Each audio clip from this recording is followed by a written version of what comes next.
अरे ये गरीब नींबू पानी बेचने वाला मुझे सिखाएगा घमंड करना है या नहीं। रुक अभी तुझे बताता हूँ। अरे ओ जल्दी से मुझे 4 गिलास नींबू पानी दे दो। सुंदरबन जंगल में चीचू कौवा अपनी पत्नी सुंदरी कौवी के साथ रहता था। चीचू के पास किसी भी चीज की कोई कमी नहीं थी। उसके पास एक बहुत बड़ा सा बंगला भी था जिसमें वो रहता था। वो बहुत अमीर था लेकिन उसे अपनी अमीरी पर बहुत घमंड था। चीचू सुंदरी की कोई भी बात नहीं मानता था।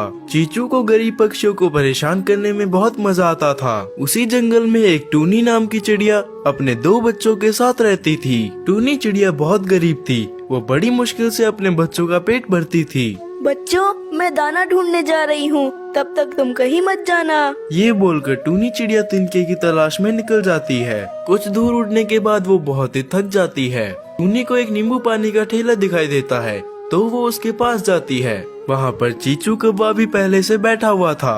भैया जल्दी से मुझे 1 गिलास नींबू पानी दे दो, मुझे बहुत प्यास लगी है। अरे टूनी चिड़िया, तुम बस 1 गिलास ही नींबू पानी पीना, क्योंकि तुम्हारे पास खाने तक के पैसे तो नहीं रहते, तो तुम 1 गिलास और नींबू पानी कैसे पियोगी। चीचू कौवे, तुम अपनी अमीरी पर कुछ ज्यादा ही घमंड करने लगे हो। अपनी अमीरी पर इतना घमंड मत करो। हाँ चीचू कौवे, तुम अपनी अमीरी अपने घर पर ही दिखाओ, यहाँ मेरे ग्राहकों को परेशान ना करो। दुकानदार पक्षी की बात सुनकर चीचू को बहुत गुस्सा आता है और वो मन ही मन सोचता है, अरे ये गरीब नींबू पानी बेचने वाला मुझे सिखाएगा घमंड करना है या नहीं। रुक अभी तुझे बताता हूँ। अरे ओ जल्दी से मुझे 4 गिलास नींबू पानी दे दो।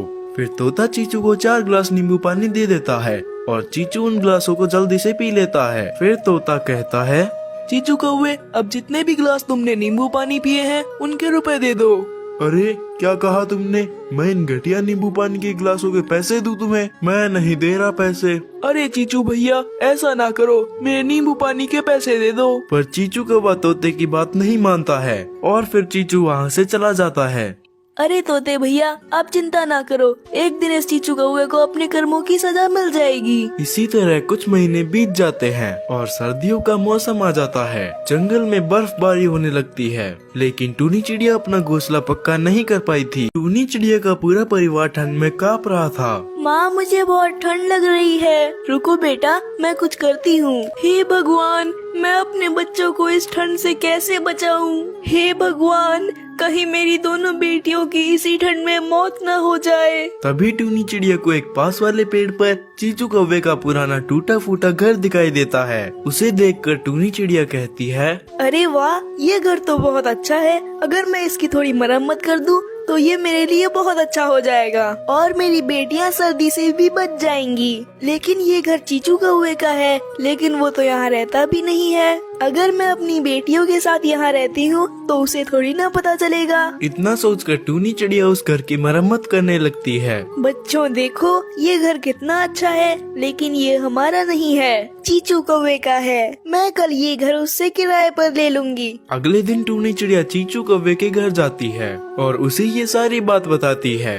अरे टूनी चिड़िया, तुम ये क्या कह रही हो? मेरे घर में एक गरीब परिवार रहेगा? नहीं नहीं, तुम उस घर को अभी खाली कर दो। चीचू कौवे, मैं तुम्हें उस घर का किराया भी दूंगी, लेकिन हमें उस घर से मत निकालो। ऐसी ठंड में हम कहाँ जाएंगे? पर चीचू कौवा टूनी चिड़िया की एक भी बात नहीं सुनता और तुरंत अपने पुराने घर के पास जाता है और टूनी की बेटियों को घर से धक्के मारकर बाहर निकाल देता है और फिर उस घर को तोड़ देता है। चीचू कौवे, तुमने ये क्या किया? अब मैं और मेरे बच्चे कहाँ जाएंगे इतनी ठंड में? अरे कहीं भी जाओ, मुझे कोई फर्क नहीं पड़ता और अगली बार से मेरी किसी भी चीज को हाथ भी मत लगाना। चल अब अपनी गरीब बेटियों के साथ इसी ठंड में मर जा। इतना बोलकर चीचू कौवा वहाँ से चला जाता है। बहुत देर तक ठंड में रहने के कारण टूनी चिड़िया के दोनों बेटियों की मौत हो जाती है और टूनी चिड़िया फूट फूट कर रोने लगती है। उस चीचू कौवे की वजह से आज मेरी दोनों बेटियां मर गई। अगले दिन चीचू कौवा अपनी पत्नी सुंदरी कौवी से कहता है, सुंदरी,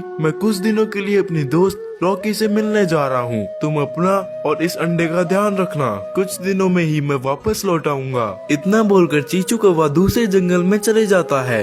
फिर इसी तरह एक हफ्ता बीत जाता है। सुंदरी कव्वी के अंडे में से एक कौवा बाहर निकलता है। उसे देखकर सुंदरी कव्वी बहुत खुश होती है। मेरा नन्हा कौवा कितना सुंदर है, एकदम मुझ पर गया है। मैं इसका नाम कालू रखूंगी। और इसी तरह एक महीना बीत जाता है और पूरे एक महीने बाद चीचू कौवा घर आ रहा होता है। घर आते वक्त रास्ते में चीचू कौवे को एक टूटे फूटे से घर में कुछ बच्चे खेलते हुए दिखाई देते हैं। अरे ये नन्हे पक्षी कितने गरीब है, फिर भी इतना शोर मचा रहे हैं। रुको, अभी इन्हें मजा चखाता हूँ। उन नन्हे बच्चों में चीचू कौवे का बच्चा कालू भी खेल रहा था।